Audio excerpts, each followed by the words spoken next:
I was walking through Dollar Tree yesterday and inspiration struck. So they just put out their fall fabrics at Dollar Tree. And so I grabbed a ton of them. Anyway. So then as I was walking through, I also saw sort of like the last ends of the summer situation of fabric. I feel like this time of year it has this like kind of overarching question of like, is it fall or is it summer or do we want to be both? So here's my idea. I've been making a quilt right now for Halloween. I'm jumping into Halloween full force. And I'm making a bunch of sawtooth star squares. As I was walking through Dollar Tree, I was thinking, what if I made a table runner out of these and used a fleece scarf for the batting, like the inside? Because see, it's already a perfect shape for a table runner.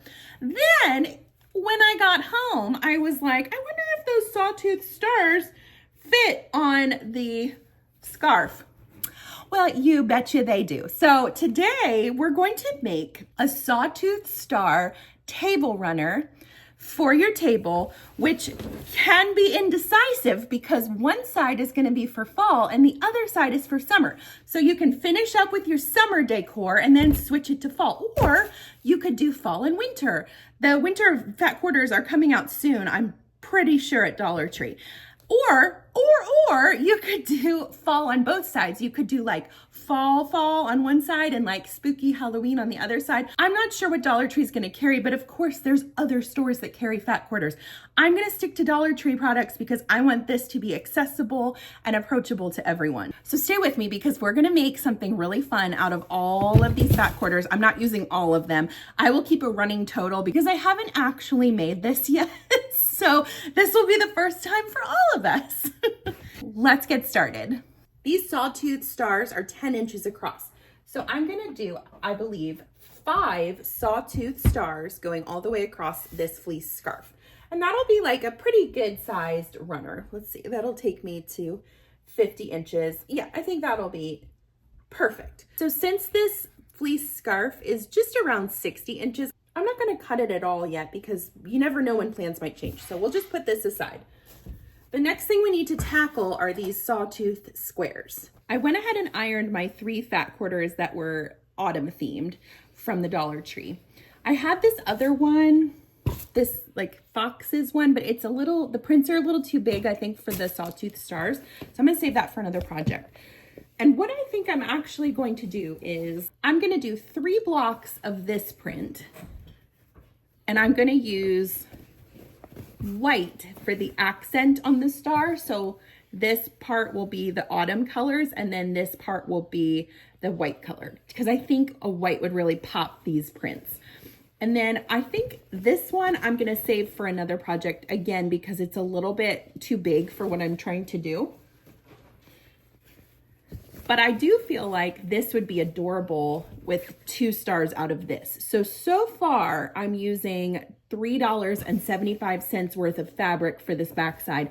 I think I can get everything I need out of these 3 fat quarters, but I'll keep you posted. So let's get to cutting them. I will need 3 5¼ inch squares for the center part of my star. I'm gonna use my rotary cutter and my acrylic ruler to get an accurate measurement. So I've got this lined up here. I'm gonna go up 1, 2, 3, 4, 5¼ and match that up on the opposite side and cut that out.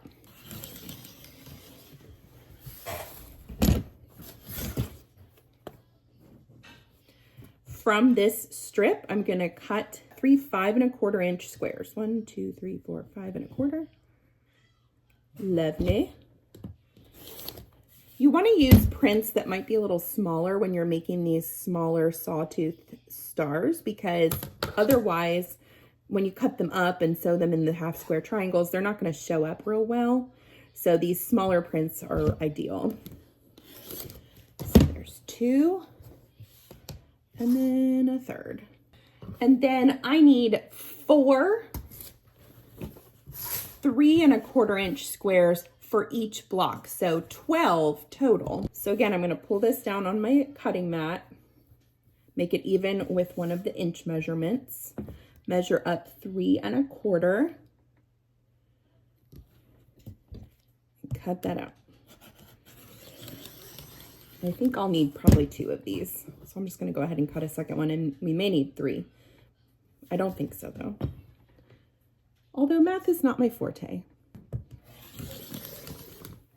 Okay, hold on to this, because if you make a mistake, you have extra, or you can use it for another project. Okay, I'm gonna layer these on top of each other. You don't have to do it this way. If you would rather cut them separately, that's fine. It's your world.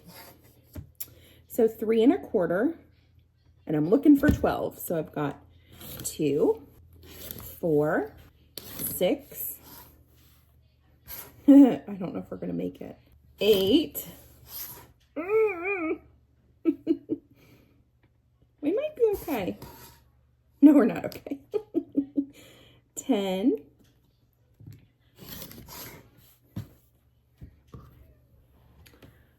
Pull that little friend back out and cut 2 more 3 1/4 inch squares. So I'm going to be cutting 2 5 1/4 inch squares out of this fabric, and then 8 3 1/4 inch squares out of the same fabric, and then we'll move on to the white. I'll meet you right back here. When we approach the white, we need to cut 2 different sized squares. So these corner squares are going to be 2 7/8 inches, and you're going to need 4 per square. So if you're making 5 sawtooth stars, you're going to need 20 2 7/8 inch squares. Now for these in the middle, these half square triangles, you're going to need 1 square makes basically 2 half square triangles. So 1, 2, 3, 4. So we need 20 of those because we're making 5 total sawtooth stars. That's a lot of math. Basically cut 20 and 20, 22 7/8, 23 1/4 inch squares. I'll meet you back here when that's done.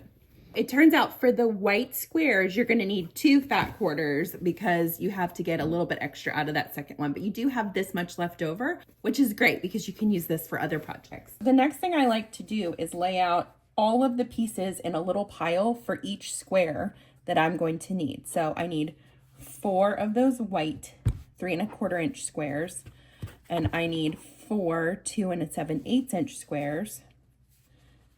And so that's one little set, and I'm going to push that aside, and I'm going to repeat that with all of them. After I do this, I'm going to go to my summer colors, which will be the back of my quilt. So it's a reversible table runner. And the reason that I did this is because they don't sell larger cuts of fabric at the Dollar Tree. You could probably come up with something creative, like use, I don't know, a t-shirt or something else to back your quilt if you don't want to make a second quilt. But I thought, why not? Because then I have multiple uses for the same item, which is pretty great. So I'm going to finish up sorting out these colors, and then I'm going to cut out my summer colors, and I'll meet you back here and I'll show you how to sew the sawtooth square. Okay, sweet friends, this is what we're shooting for here. This is what we're trying to make, and I'm going to show you how to do it in this next step. So remember I told you to make little piles of all of your pieces. So I've got a 5 1/4 inch centerpiece. I've got 4 3 1/4 inch main color pieces. I've got 4 3 1/4 inch white pieces. And then I've got 4 2 7/8 inch squares. So let's start with our half square triangles. To make these, I'm going to do what's called chain piecing. A lot of times the way that you are instructed to make a half square triangle is to match up your 2 fabrics pretty sides together and take a marking pencil and your ruler and draw a diagonal line going across corner to corner. And what you'll then do is sew a 1/4 inch on this side and a 1/4 inch over to this side. And if you want to do this method, that's fine. The other option you have is called 1/4 inch seam tape. And I'll show you how this works with this line already drawn, because I hate drawing these lines. I don't know why, but it drives me crazy to have to sit and draw lines. So the way that this tape works is you're going to lay it on your machine in line with your needle. The red line goes in line with your needle. And then you simply line it up with your 1/4 inch line and just start sewing. And keep this little point right on this 1/4 inch line. And you'll see that if you were following this line, it's the same thing, but it does save you a little bit of time. Now, when I say chain piecing, what I mean is I'm going to take my next two pieces, lay them together, pretty sides touching, and we're going to lay that corner right in line with my 1/4 inch line.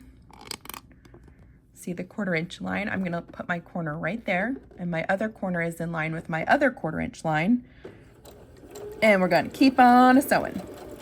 This is a big time saver, and if you want to just go ahead for both the front and the back pieces and do all of your half square triangles in a chain piece, you totally can. For this example, I'm going to just make one full sawtooth star, and I will chain piece those pieces together. So we'll do 4 total. I'm just using a universal 80-12 needle, and I'm using 100% cotton white thread. As you can see, they're all attached. And if you want to break them apart, that's fine, but we're actually going to be pushing them right back through to sew on the other side of that line. Line those points up again with your 1/4 inch mark down here and just start sewing. Now this takes a little bit of practice, and so if you don't want to do it this way, that's totally fine. You can cut them apart and sew them one at a time. Even if you just do that for your first block, just to get the hang of things, that's fine. But then once you get comfortable with chain piecing, it really does help you save a lot of time. And we are going to finish sewing this little set of half square triangles, and then I'll show you what we're going to do next. I'm already excited about this fabric. When I saw those little mushrooms, I was like, that's adorable. So we'll see how this looks. I've not made one of these, as I said before, so I'm just kind of seeing how it goes. Now I have this little thread cutter tool, and it has a rotary cutter blade in the center, and this is a wonderful tool. It's on my Amazon store, and it's just adorable, and you can use any side you want. This is also a great way to use up your worn out rotary cutter blades, because you can unscrew this and replace it once it dulls. I have 2 threads like this. It's kind of hard to cut them, so I'll twist them, and you just go straight down. Time saver. Now, the next thing we're going to do, I'm going to flip it to this side so it's easier for you to see, is we are going to trim these in half right along the center from point to point. So again, I'm using my rotary cutter, my cutting mat, and my acrylic ruler. All of this stuff is in my Amazon store if it's interesting to you. It's very helpful when you are quilting to get the right tools that will save you time, and these absolutely do. In quilting, you will hear them say you iron to the dark side of your fabric. And what that means is I'm going to iron my seam, the whole thing, towards the darker side. And the reason I do that is because if I do it towards the light side, I can see through that fabric, and I don't want to see the seam. That's not pretty. So do a quick press. And it's okay if you have these little tails. I'm going to finish pressing these little half square triangles, and then I'll show you the next step. You're doing great. Look at us. We are just rocking and rolling through this sewing project. The next thing we want to do is square up our half square triangles. I want this half square triangle to match these little white ones to be 2 7/8 inches. Find 2 7/8 inches, which is a wildly specific measurement, and trim off whatever doesn't fit into that box. Then you have a cute little square. I'm going to finish up these, and then I'll show you the next step. Now listen, I feel like right now is a good time for a quick pep talk. If you're measuring those squares and they're not like a perfect 2 7/8 inches, if this is your first quilting project, I don't want you to get tied up in that, because that will come with time as you learn how to use your machine and how to get those measurements correct. But right now, I need you to just be nice to yourself, and if it's not 100% perfect, I want you to keep moving, because I promise you, even if those little like seams don't match up 100% perfectly, you're still gonna have something you're super proud of, and I don't want that to stop you. So that is the end of my pep talk. Let's continue. Once you have all of those half square triangles, it's time to just lay out the square as it's going to look. So lay it out on your table. I always start with my centerpiece, We're gonna put these in the corners, these little 2 7/8 inch squares. And you're gonna have your sawtooth stars where everything is going to point out like this. So your color should be off to the side and your white point should be in the middle here, or whatever color you use. Okay? And the reason I lay this all out is because I don't want to just take a chance and then one of these gets turned like this and you're like, well, that's unsightly. So lay it out. The next step in this that I like to do, and this is just how I quilt this. If you have a better method or if someone tells you a better way to do it, that's totally fine. But I want to take care of these seams right here because these need to be connected so that they shrink up and they fit this middle piece. So what I'm going to do is fold it over, pretty sides together, and I want to match up these lines as best I possibly can so that they are right on top of each other. And we're going to sew a 1/4 inch seam. And you can actually batch sew these. So if you do one, just go ahead and grab the next one and you can chain them through. I'm going to sew a scant 1/4 inch, and that word scant can be very confusing. And what that means is I'm going to sew just a little bit short of a 1/4 inch because that gives me some forgiveness with my seams when I'm trying to match them up. So zhoosh that on through. Don't cut your thread. Grab your next 2 pieces, pretty sides touching, line those up the best that you can, and sew it again through. It's those, remember those feed dogs are going to just pull everything right through. They are the hardest working member of your sewing machine, and you should say thank you to them every time you sew because those feed dogs work really hard. Maybe that's why they're called feed dogs, because they work like a dog. I don't know. I don't know. Maybe that's like basic knowledge and I just never put that together. All right, one more. Pretty sides together. Line up your lines as best you can, all the while being nice to yourself and saying positive things about what you're doing because I'm proud of you. This is not like a super easy, tiny project. This is a quilt, basically. Cut those out. I'm going to use my trimmer again, break them apart, and I'm going to take these over to my ironing board. And for these, and this may be an unpopular opinion, but I don't like having all this bulk on one side or the other, so I'm actually going to open these seams and iron them flat. Some quilters have big feelings about this. I don't, so that's what I'm going to do. And just to show you that I am not a perfect sewist, this one looks great. This one, it's a little bit off. You know what? I'm going to keep moving on because I'm not going to let that break my spirit, okay? And it shouldn't break yours either. Let's move on. I'm going to lay these out again, just the way that they were, but now we've got these attached, which makes everything much easier to sew.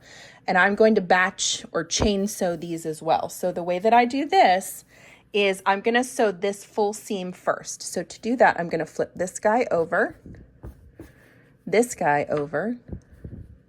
and this one. And I'm going to chain stitch down this seam. So line it up exactly the way you want it. Hit up that scant 1/4 inch again and let her rip. Okay, grab your next piece, line everything up nice and pretty. I'll tell you, quilting is like, if I'm not going to be an exaggerator here, but I am going to give you an accurate number. I would say quilting, most people will be like, quilting is 99% ironing or pressing. I'm going to say realistically, it's about 50% pressing, but that's still a lot of pressing time at your ironing board. Consider it circulation time where you get to get up, move your legs around, get that blood flowing. All right, pull that beauty out. And I'm not even going to pull it off of my sewing machine here. I'm going to lay that out, grab my next piece, and lay it flat. Okay, so we're working down the right seam now. Just keep on a-trucking. I think this is going to be such a cute project, and I'm doing just a quick math in my head, but I think we're going to get out of this for under $10 for a double-sided table runner that is giving you not only a beautiful piece of decor for your home, but something that you are practicing on and honing your craft. That's the point, guys. It's not about like, well, that looks like a Dollar Tree sewing project. People say the dumbest things in my comments because they just don't get me. My whole purpose is to help you learn how to sew on a budget. Because not everybody has lots of money to spend at Joann or wherever. So I'm giving you options. Okay, this is what you've got. Now, you can separate these if you want. The important part is that we're going to do something with those seams. So for me, I like to separate them at this point. And I'm going to take this over to my ironing board. And again, we're going to iron press your seams towards the dark side. So I'm going to press them this way. Press those this way. See where we're going with this. All right, I'll be right back. We are all pressed out. Make sure you line it up with the stars going in the right direction. You wouldn't want this to end up over here because, well, that would just not be good. Okay, and now we're going to sew these seams. I'm going to match up my seams the best way I can and sew a straight 1/4 inch seam across to connect these stars. I can't wait to see this star. So once I make this, then I'm gonna go ahead and just sew the rest of the stars, and I'll show you how this little table runner is gonna come together. And it's gonna be a surprise for both of us because I haven't made one of these before. So that's fun. All right, just sew that last seam. I'm gonna take this over and press it, and then I'll show you the final result. Are you ready to see the sawtooth star that we just made? That's cute, right? I think that's adorable. So now we've got 2 done. Look how sweet that's gonna be when it comes together. I'm gonna keep working on these stars. I'm also going to go ahead and make my summer side as well. So if you're making this double-sided, go ahead and sew your second set. And I will meet you back here in just a wink and we'll put together this beautiful table runner. Once you have all of your stars sewn together, for this pattern, what I'm following is I'm just alternating those pieces. Okay, so here's what it's gonna be, and this is a finished version. And what I want you to do is take your pieces, and we're matching up these 3 seams. Those are the most important part. So I'm gonna flip it, match up those seams, and if you wanna use clips, you certainly can, to just make sure that you're keeping everything even. The beauty part of this, and again, it doesn't have to be perfect. Look, this one is not perfect. Like this one's great. This one not so great. I'm not gonna stress about it. I'm not entering this in a contest. I'm not selling it to anybody. I just wanna make it because it's pretty. So I'm gonna take this to the machine and I'll show you how to sew these strips together. I've got everything clipped. We're going to use that 1/4 inch seam again for this stitch. You're just using a regular straight stitch to go down. Take your clips out as you go, and it doesn't hurt for you to just hold your finger on the one side of the fabric and lift it up to make sure everything is matched up perfectly. Okay, so this is how that one turned out. And I'm just gonna work my way down with the rest of these pieces, and I'll meet you back here. This is how the table runner looks now. And I love how these make a diamond shape. I think that's adorable, but you could also do some sashing in between, which would be like to cut little strips of fabric and then sew them in there, but I just don't think that's necessary. I think this is adorable. So the next step is we are going to lay this out on our fleece scarf, and we're going to get it kind of stuck where we want it to, and we're gonna do some quilting, okay? And this is totally achievable. First of all, I don't want you to freak out. I haven't decided what design I'm gonna do yet, but it'll be super easy. I think we'll figure something out. Okay, let's get this laid out. This is an unconventional thing to use as batting, but it's gonna work for what we're doing. Okay, so lay it out on the back or whatever side you wanna call this. And I'm gonna lay my other piece right on top. I am gonna pay attention to where my seams are that attach each square and try to match those up on the front and the back. That's just kind of to help create uniformity across the project. Again, it doesn't have to be perfect. And we are going to, now that it's nice and flat, I'm gonna grab my pins here. Just some regular old safety pins. You can also get these quilting pins, which are nice. They have sort of a rounded bottom, which is very helpful when you're trying to grab on through all those layers of fabric. And you're gonna wanna place a lot of these, okay? When it comes to basting quilts, you can never have enough safety pins, even if it's just something smaller like a table runner. So I'm gonna work my way up, pinning every few inches, honestly. And we'll remove these as we sew and quilt the top of this. Okay, outfit change, because kids and time just got away from me.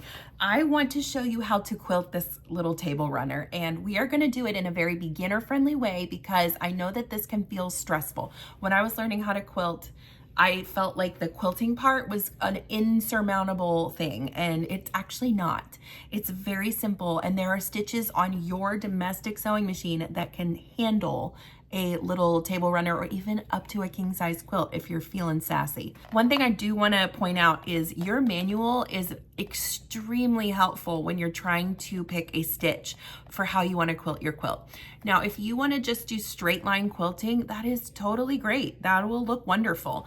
I want to be a little different on this project and show you some options. So I'm going to be using what's called the serpentine stitch.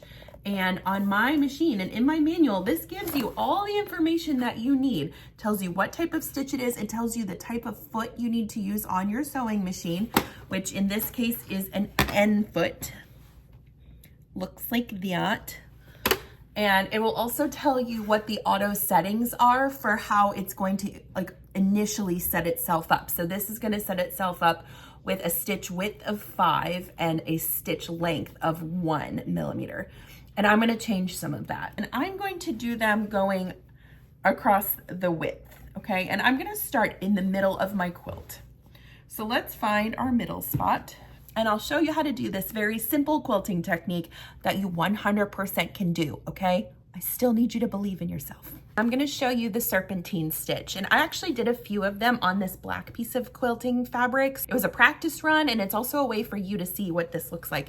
And I think it's really pretty. Now, I don't know if I'll do these as close together as these are, but I don't know, we'll see. So find your center, and if you want it to be right in the center, that's perfect. If not, you can put it wherever you want. Now I did change my thread to glide thread, which you can get at Sewing Parts online. It is a little bit thinner and silkier for the top of a quilt, and I just like the way that it looks. It's also great for embroidery. And let's see, I'm just gonna start right in the middle. So now I'm gonna roll this side up a little bit to get it out of my way. And let's let her rip. The reason I like this wavy stitch is I don't have to try and figure out the kind of wave I want. So you can freehand your waves, and that works great. But if that's something that's a little stressful to you, this moves the needle instead of you having to move the fabric, which is really helpful. So there's our wavy stitch. And I think that looks really cute. So let's do another one. I'm gonna work my way to the right. And I'm not gonna space these out perfectly evenly. I'm just gonna do them about an inch apart. Make sure you're keeping all of your fabric flat with your hands, and that's also what these pins are helping for. Just try and keep your lines as straight as you can. See, that looks really nice.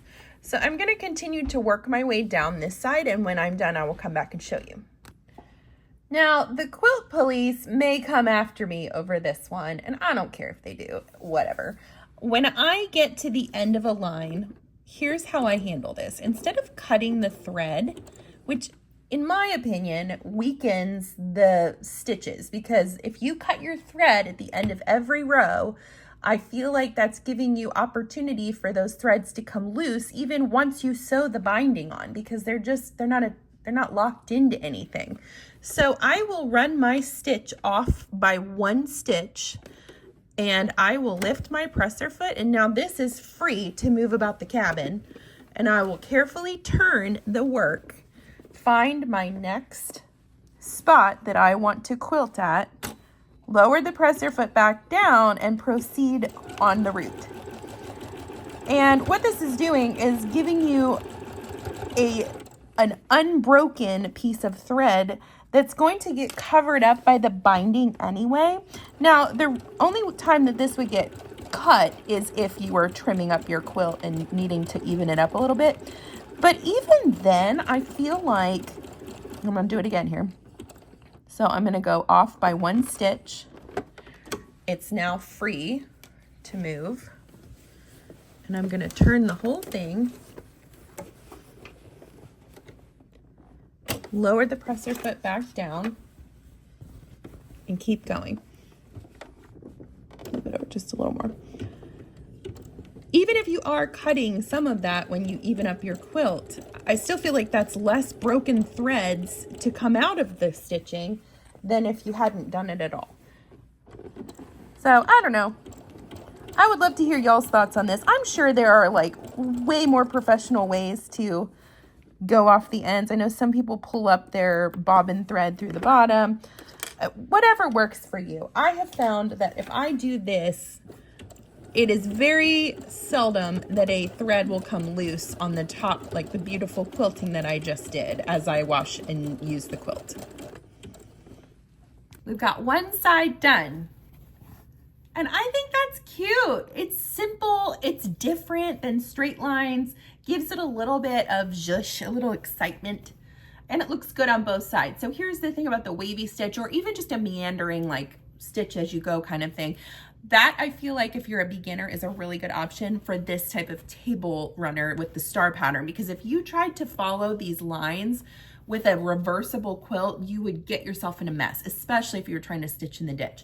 So this is my solution. I'm gonna continue down the opposite side and I'll meet you back here, and then we'll bind this little friend and see how she looks on the table. Now, how are y'all doing? Are you staying with me on this project? It's pretty beginner friendly, but I don't want you to feel stressed out. So if you have questions as you're doing this tutorial, make sure you're putting them in the comments below so I can help you. That was fun. Look at this adorable little runner quilted, all pretty. And it looks good on both sides. I keep looking at this thinking this looks like something Bath and Body Works would carry. Like just this section right here looks like they're bags, I feel like. Okay, next step, last step, y'all. We are almost there with this adorable little table runner. Remember, we've only spent, oh, I don't know, I lost track. So far, if I'm adding up correctly with my sewing math, we've got $5 in materials for this side plus leftovers, $5 in materials for this side plus leftovers, and then $1.25 in the fleece scarf. So we are at $11.25 to sew up this beautiful, oh wait, no, we have to still add in the binding. So now we need to figure out how much binding we need to make. And to do that, I need to get the perimeter measurement of this table runner. So it is 47 inches long, 3, 4, 5, 6, 7, 8, 9, 10 inches tall. So I need 20 inches for each end, and then we'll round it to 50 just to be safe. So 120 inches of binding. A fat quarter is 21 inches usually by 18 inches. When I do that math, if I'm cutting 2.5-inch strips, I should get 6, possibly 7 strips at 20 inches long. So let's just say it was 6. 6 times 20 is 120. And since I overestimated a little bit, I added a few inches into that measurement, we should be able to get all the strips we need out of one fat quarter. So I'm not even gonna mess with that other fat quarter. I'm gonna save that for another project. I'm gonna fold this so it's easier to cut. I'm gonna square up my edge just to make sure it's nice and even. And then we will cut 2.5-inch strips all the way down. I have to say, binding is my favorite part, and I am probably different than a lot of people, but I like to machine sew it for the first part where like you're attaching it to your quilt top, and then I like to hand sew the backing so that it's invisible. Now you can machine sew the whole shebang if that's what you want to do, but I'll show you how to hand sew it because there's just something really therapeutic to me about hand sewing. I love it. Now, if you wanted less breaks, because we are going to have to sew all these pieces together, you could just buy a piece of like a yard of fabric and cut your longer strips, because then they would be, you know, like 42 inches long or whatever. And you'd only need, you know, 3. But we are working with Dollar Tree materials, and this is what I have. So this is what we're going to work with. Let me show you how to sew these together. So I'm lining it up like this. You can pin it if that's easier for you. And I'm going to line it up exactly with my point. And hey, that diagonal seam tape is coming in handy again. I'm going to line this point up with the red line this time because I want it directly in line with my needle. Isn't that helpful? I'm telling you guys, get some of this diagonal seam tape. It's the jam. Okay, and then we'll back stitch. And what this creates is a nice straight line, and I will trim this up. I feel like quilting is this daunting thing to sewists because, let's be honest, like a lot of quilts you see are just immaculate and beautiful works of art. But that can also be exactly what you make, which if that's a, you know, a patchwork quilt that you put together and just sew some squares, that's still art, you guys. That's you putting together beautiful pieces of fabric and making them your own. Anytime you cut apart fabric and put it back together as something else, you're creating art. So I don't ever want you to be like, well, it's just a blah, blah, blah kind of quilt, or it's just a table runner. It's not just anything. I'm proud of you. And if you're stretching those creative muscles and doing something that makes your mental health improve and you feel better in your mood and the way that you treat your family and your friends around you because you did something for you today, then by all means, you do it and you be proud of it. We've got the binding sewn together in one long strip. We need to get rid of these little triangles. So if you want to do that with your rotary cutter or just a pair of scissors, cut it with about a 1/4 inch seam allowance, and then we'll press this out at the ironing board. We're almost done. Take your binding, and on those little seams right there, I like to open them up and just press them flat, okay?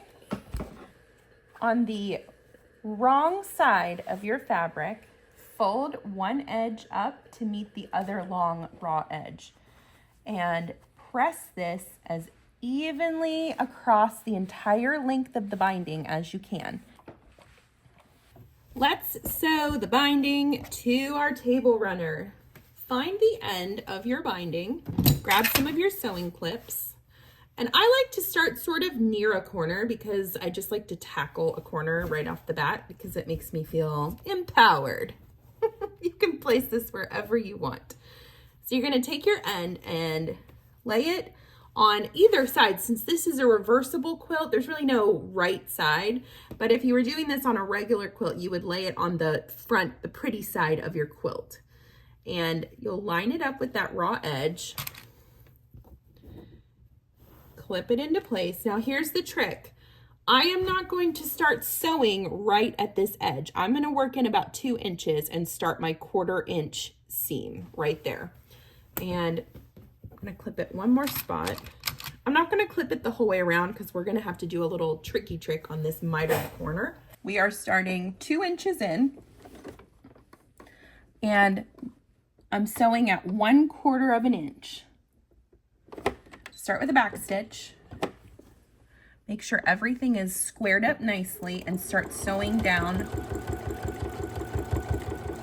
the edge of your quilt, removing your clips as you go. Keep sewing until you get 1/4 of an inch away from this edge.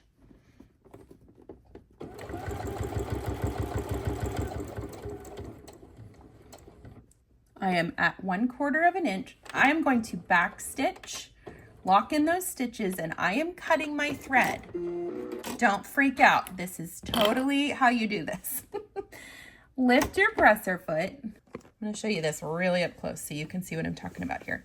We're going to fold it up at an angle so that it lines up with the edge of your quilt, and then hold on to that with one finger and pull that binding down. So it's creating a little triangle, and you want to keep this edge even with the edge of your quilt.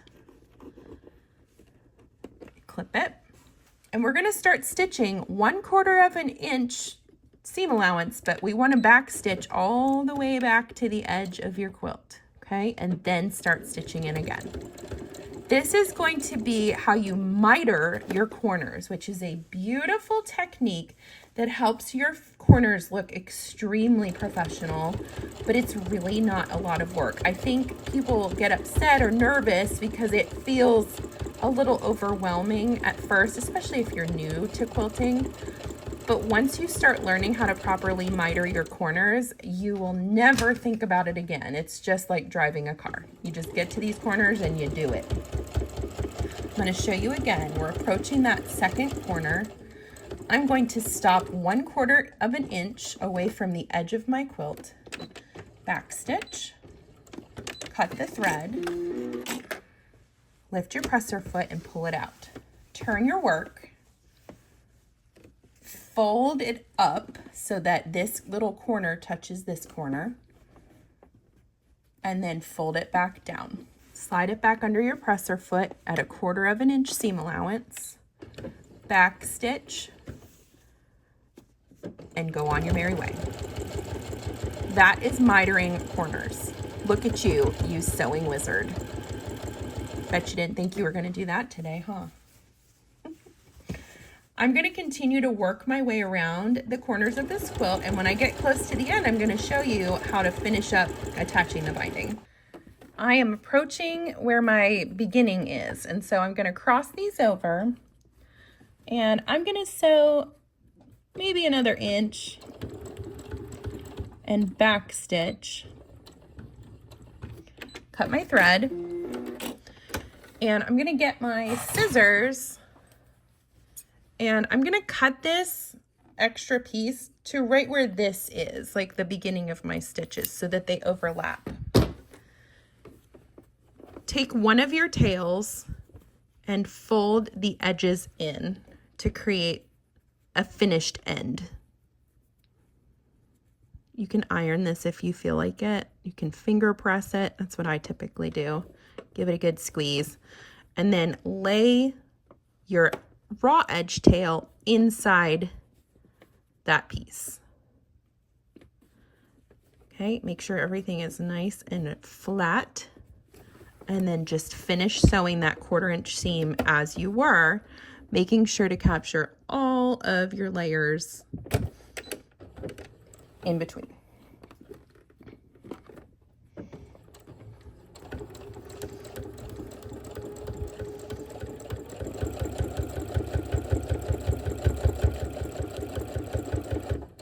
Lovely. Back stitch, cut your thread, and you just sewed your binding to the front of your quilt. Let's go to the ironing board, and we are going to press this down so that it's nice and flat along the seam. So just fold it up and work your way down. And if you have some stray threads, you can take your scissors to this at the end and just sort of trim those up and get rid of them to make it look nice. When you hit those corners, you can see already how this is going to lay. See how it creates that little miter right there? If you want to go ahead, I like to just press into this without actually folding it, because I'm going to do that in just a second. So I'll just press into it with my iron and then keep working your way around all of those seams. I also went ahead before we sew the binding shut, and I trimmed some of these little areas so they're nice and flat and there's not any like random threads sticking out. And when I do that, that creates a bit of a mess. So I actually keep this little hand vacuum in my sewing space, and it works perfectly for just picking up all those little tiny pieces of thread that are everywhere. You can even vacuum yourself if you want. It really is a time saver, and it keeps my sewing room, I'm not gonna say clean, but cleaner. So you can get this. This is in my Amazon store if you want to get one.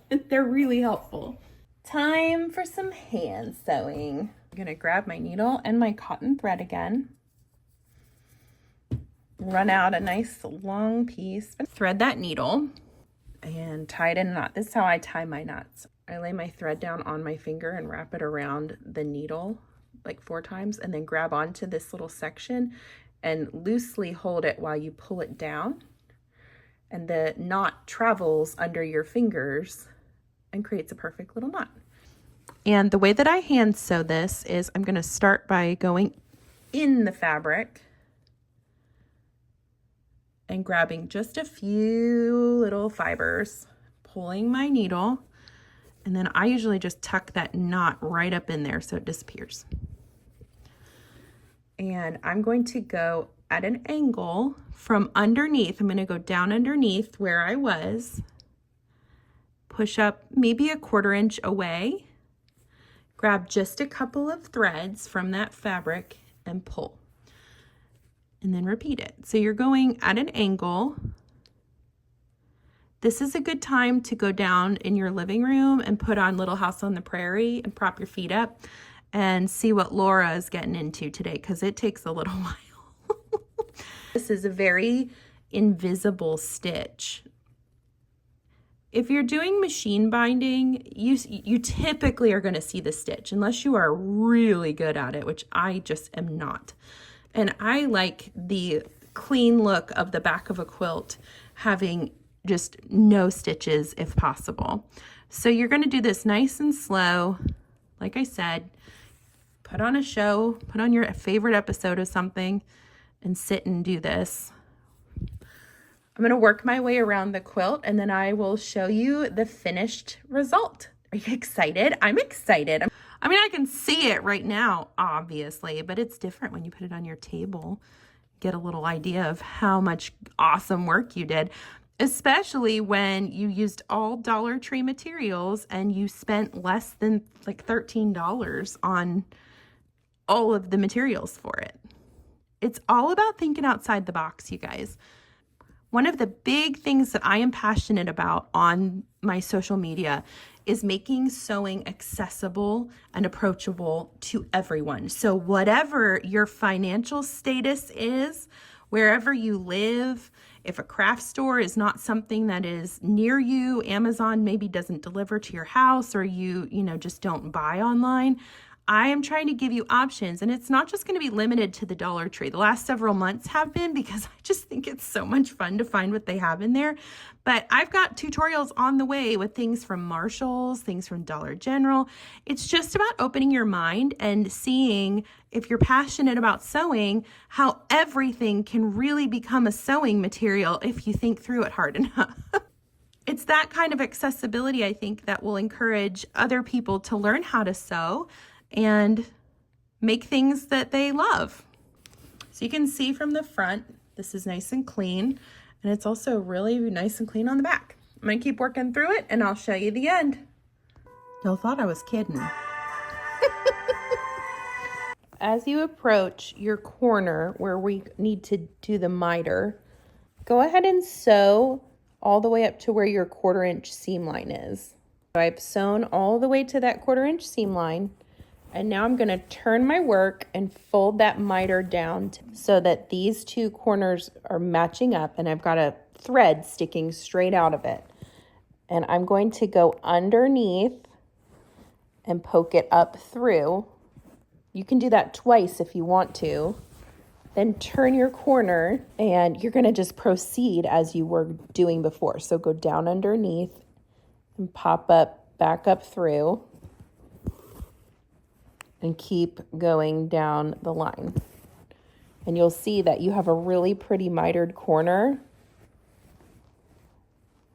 that's Nice and flat and looks beautiful from both sides. Now this may not be where this ends up living, but you can see how beautiful that does look on a table. And this is your summer side, and then in 5 minutes when I decide to put my fall decor out, we can do the fall side. How happy and pretty is that? I can't even get over it. I love it. I'm really pleased with how this table runner turned out. I think the fall side is going to be perfect when I'm ready to get my fall decor out in like 5 minutes. The summer side is like perfect for just year-round use, honestly, but it's really pretty for spring and summer. I love this project for a couple reasons, but mostly because it was budget friendly. We spent $12.50 total on all of the materials. You get a good chance to practice quilting without committing to a full big quilt. And I think it's also a good opportunity to test some of your stitches on your machine to see which ones you like the best when it comes to quilting your actual project. We also learned about binding, we learned about hand sewing. I really hope you try this tutorial, and when you make one, will you send me pictures, because the options with this are completely endless, and I can't wait to see the beautiful combinations that y'all come up with. I'm Chelsea with She Sews Seams. Like and follow for more, and I'll see you next time.